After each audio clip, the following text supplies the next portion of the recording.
Hello, my name is Arlo and this is Elemental Idea, and today we're gonna be talking about Civil War. And I want you to see this poster really good because this poster right here has nothing to do with the movie. Right? So this review is gonna be a little different. I'm gonna split it in two. The first part is gonna be all the aspects of the movie as a whole, whatever it is that is happening in the movie, plot, production wise, all that good stuff, right? And my ideas about this movie. And the second part is gonna be the ideas that I have about the political in the movie, about the landscape of the political right now, right? And what I think about that. Out of the way, let me tell you this. This movie, it is not what you see in the trailer. This is a bait and switch. This movie is not an action movie. It's not even about what everybody was expecting, a real landscape of civil war in America today. It's not about that. Not at all. This movie is a war film. It's closer to a documentary. It's a thriller about journalism.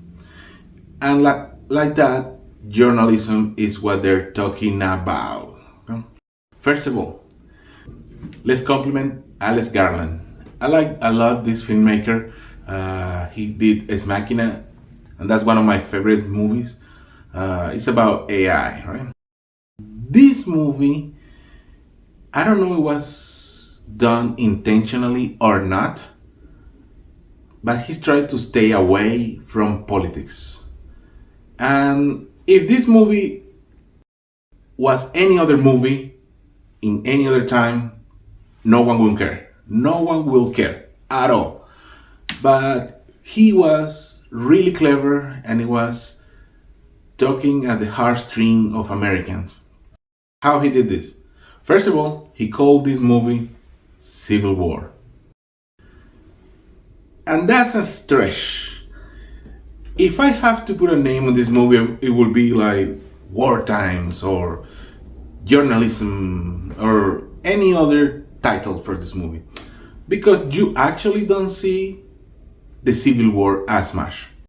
You remember that map or this map about the political factions in this movie? It's a lie. It's not a lie. It's what they said, but they don't explain it and you don't know why. Everybody is going about what happened, why California and Texas are fighting together. You will never know. This movie does not care about telling you. All right. Right now, from this point on, spoilers. This is gonna be a spoiler review, so be aware that now coming all the spoilers that you will need to know for this movie. All right. So the movie starts when the understanding that something happened and there is a fracture in the government, right? They let you know that the president is having a third time and he dissolved the FBI and is actually fighting between states, Western forces, the loyalist states, the New People's Army, and the Florida Alliance. These are the factions. You only care about two, Western forces and loyalists, right? Because are the ones you actually see. The other ones are just there. The Florida Alliance is just in one scene, and you will know this scene because there is people dressed in Hawaiian shirts and actually shooting guns at some army. Right? And we led to assume that these are the Carolinas army because the Carolinas are part of the loyalist states and they're fighting against the Southern Alliance and they're fighting. Well, It's a Florida alliance. the movie, right? The movie starts right away with this civil war that is already happening. You don't know what caused it, you just know that it's happening. And there is these three reporters, right? Kristen Dunst, Warner Mura, and Stephen McKenzie. These three reporters, right, are talking about the situation in the country, and Kristen Dunst and Warner Mura have this revolutionary idea that they're gonna go to the White House to interview the president of the United States, right? Because no one has have an interview in 14 months or something like that. They're gonna do a road trip, and this road trip is the whole movie. So they go in this road trip, and there is this fangirl played by Kaylee Spain, right? She's Jessie in the movie, and she is our eyes into the movie. She is the new one, and everything is fresh and new, and she wanna be a photographer, a reporter, right? Like Kristen Dunst. So Kristen Dunst is actually the one she's looking up to, and she go into the trip too. Right? The reason is because Joe, the character of Warner Marmura, is infatuated with her. It's implied that he kind of wanna, you know, with her. So they tag along and they go to a road trip to the country. And it's a country in a civil war, right? So you will expect they find militia and people doing shady stuff, right? Right here, I want to tell you, this movie have a cinematography that is beautiful. Production wise is also beautiful, and it's well done. It's a well done movie, especially the sound design. Every time someone shoot a weapon, you feel it, right? With one exception. Later in the movie, they're going through a forest, and they have this song. It's a country song, and it's a weird choice. So be aware of that. Other than that, sound design, effects, and the way you look at it is gritty. It's like a documentary. You're looking at this through the eyes of Jesse, and it's a good movie. Don't get me wrong. I don't know if this director wanted to do a political film, but he didn't. He did a war movie film. So the way they go is they have their press passes, and supposedly the press passes allow them to go into the country, into these militia armies to do press. And by the way, I have a complaint because Kristen Dunst and Cecile are both photographers, but Joel, right, is a writer, and he's not doing nothing. He's just talking to people. He's not even taking notes. At the end, he have like a bag and take note. But you will expect that he will recording. He will be recording, or he will be somehow doing something to keep this, because it lets you feel like these reporters are working in the 70s or the 60s. They have not actually phones, or well, they do have phones, but they not record them with cameras, or they just photograph and mine, and that was weird to me. It's a nitpick of the movie. So the movie goes, and they go into this travel, and we get to see the scenes that everybody's talking about, and this scene is the one with Jesse Plemons. This guy is awesome, but this is actually like a cameo. It's a great scene. It's the scene that you will remember from the movie. He says, I'm gonna put the scene here. There's some kind of misunderstanding here. What? Well, you're American, okay? Okay. What kind of American are you? You don't know?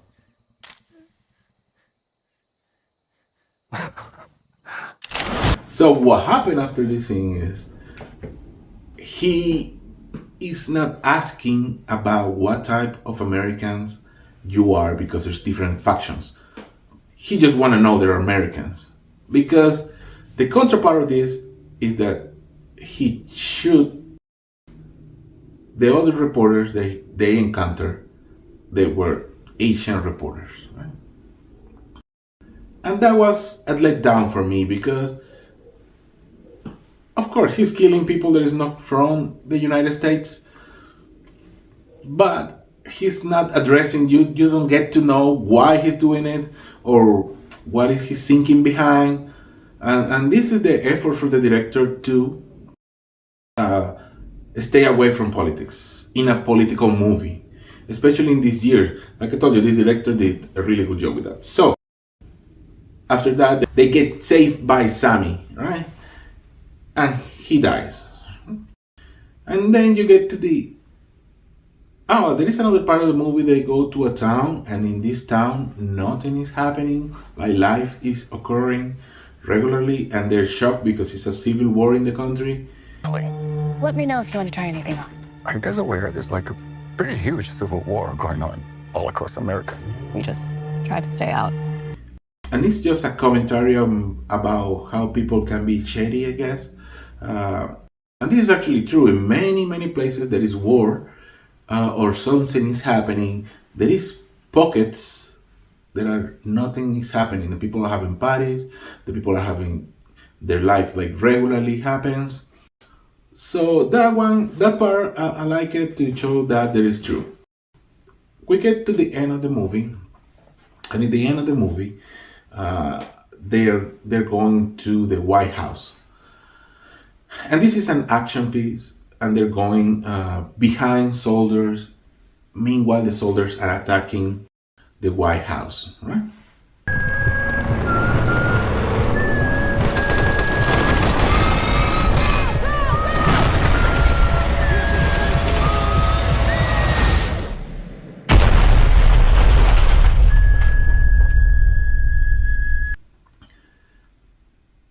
And in this part, you see how the character of Kristen Dunst broke.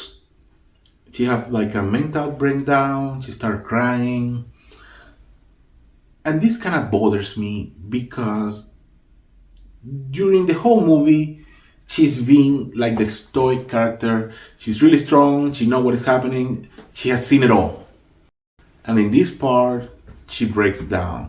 And it's supposed to be like this journey that she had, that she cannot take it anymore. There's a line over there in the movie. They said that every time she took a picture, she believed she was bringing a warning to us. Right?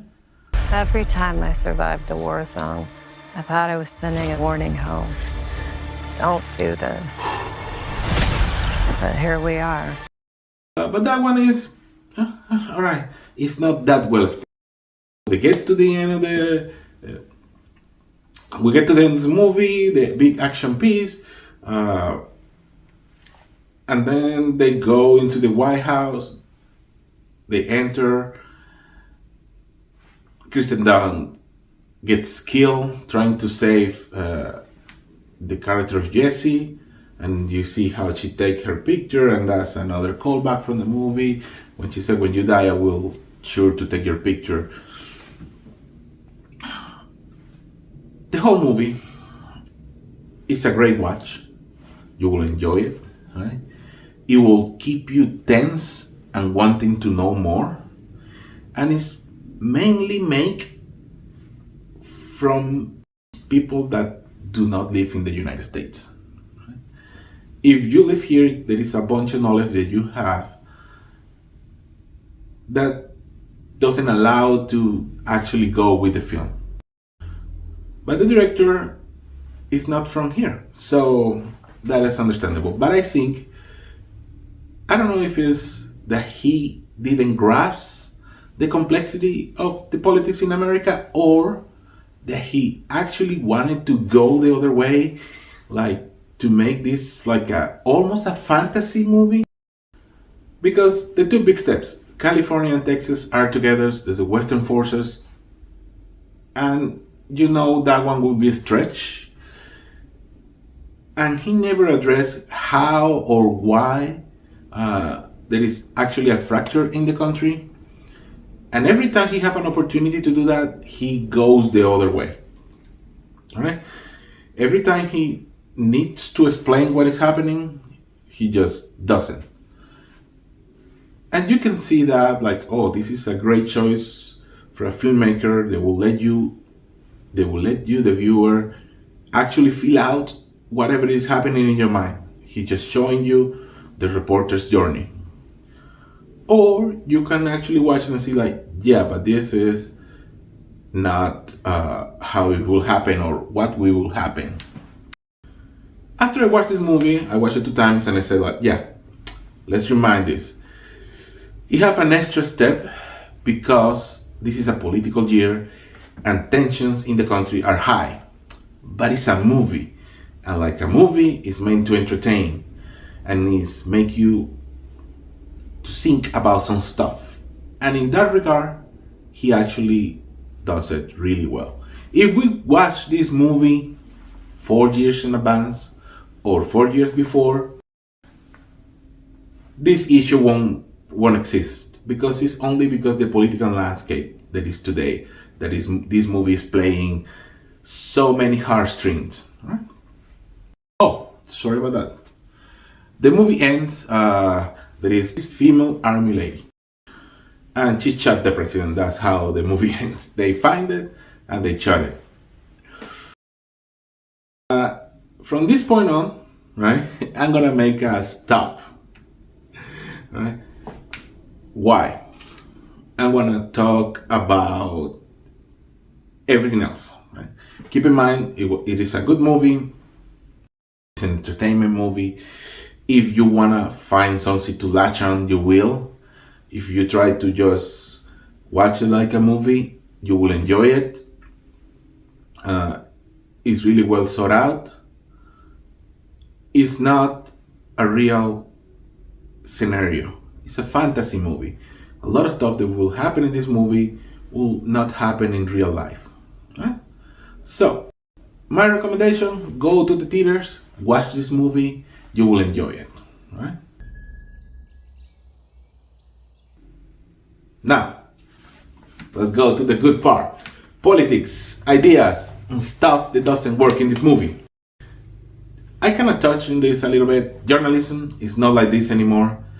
Most of the stuff we got from war zones are real people recording with their phones and let you know what is happening.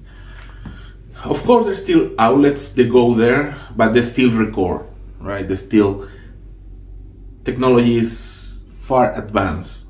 It's not like they put it in this movie, right? There's still photograph and people that are dedicated to that, but not to this extent.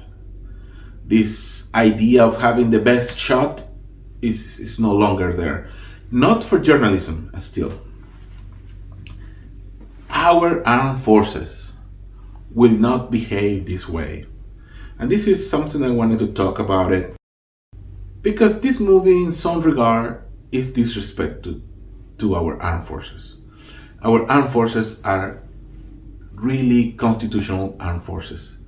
Even though in a case, and it can happen because people is people, that the armies break and armies are split and we're fighting like they show in the movie, it won't be.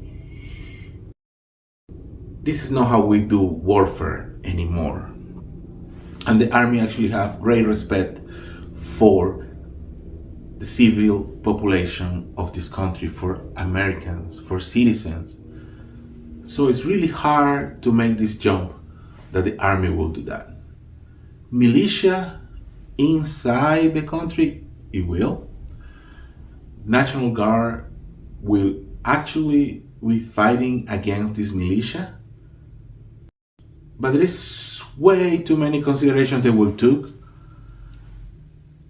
to not harm or do not destroy our places, our country. This is not how we will go. Plus, we do a lot of warfare now with aircraft. And this is something that you should keep in mind. Right? What else is weird in this movie? Everybody's talking about the way the country is split. And I think this guy, the director, put these two states, especially California and Texas, because he knows those two won't go well together. He knows that these two won't go well together. It depends. It depends what is happening. All right. Believe it or not, California and Texas have a lot of stuff in common. All right. Maybe not Los Angeles and Houston, the cities, San Francisco and Dallas, but the towns, they do have a lot in common. All right, moving on. It is a good idea to have this movie in a political year. Yes, for me it is. Because, like I told you, it's a fantasy movie. It's something that he invented and put the names on it. He said, this is a fictitious country, and it's called... 19 states have seceded. The United States Army ramps up activity. The White House issued warnings to the Western forces as well as the Florida Alliance. Citizens of America. The so-called Western forces of Texas and California Have suffered a very great defeat at the hands of the United States military. America, and you have these states that behave weirdly, and they have these people that behave weirdly, right? But if you can take something from this movie is that if something happened, there will be weird people and bad people in all sides. And there's a scene in this movie, it's two snipers shooting knives at each other, and Joel asks like, but who are you for? What are you doing this? And he says, he's trying to kill me, so I'm trying to kill them. It is implied that there's loyalist forces against Western forces, and they do this heavy metal stuff, like the sniper guy is actually color hair and coloring their nails, and they let you know this is some kind of militia because of that, because real army will not allow that. But You don't know what side they're fighting for. Someone's trying to kill us. We are trying to kill them. is the idea that in any point human beings can break and become evil. So it's a cautionary tale, and an idea that you have to keep in mind. Okay. In other part, it's a great move for the director because doing this in this time will guarantee a lot of people in the theaters, and that is good. That is good for movies. Plus, you have to be stronger than a movie. So, what I mean is, you cannot be so swayed by a movie that will let you change your views in the entire country. Right? That's something to consider. Other than that, the attack on the White House, it won't happen like that. The White House has one of the strongest security measures ever, and the president will not be waiting in the Oval Office. He will be in a bunker inside the White House, in case that's what he is. During attacks, there is a protocol to move the president out from the White House to a secret location. And that's something that every other American knows. And every other American knows there is tunnels behind and under the White House, and there is escape routes, and there is actually places where the president would go. And these are managed by the Secret Service. And the Secret Service is one of the organizations that is more secretive and more hardcore than you can actually imagine. So to actually kill the United States president will take more than what you see in this movie.